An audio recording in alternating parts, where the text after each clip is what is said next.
Ngolwethu sonke kodwa libangelwa abantu abalutshwana. Akho ke thina sithi mayibuye iZimbabwe asisafuni asisesana. Ungakubona lesi. Asamenzise ngokunengi. Sikudela ukushintsha esifunayo. Ukuthi uzavotela ubani mama sokubuya. Ayithi kodwa as long as ungayisiko laba abantu abavela kuyiwa kanjani bekudibekisa khathesi. Ngiyangizwa kodwa mama. Hayi ngiyakubonga sibili ukuzwisisa kwakho. Yabuye eZimbabwe liyana. Sangathi iZimbabwe yethu day. Linabani esifisayo. Abantu bevota kuphela.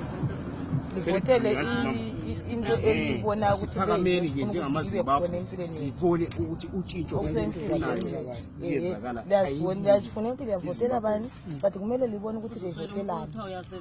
Ukuthi livotele ngase ufake imali yakho ebank uyakuzwa hayi into 200 siyakunika $2 namuhla ubuye futhi kusasa khonapho kule line engaka ngapha abantwana balambile ngekhaya landlord ngapha labo eceleni landlord naye khonapho landlord phela kaswipe isezindlini zakhe hayi kafuna ufuna icash yakhe hayi ufuna icash yakhe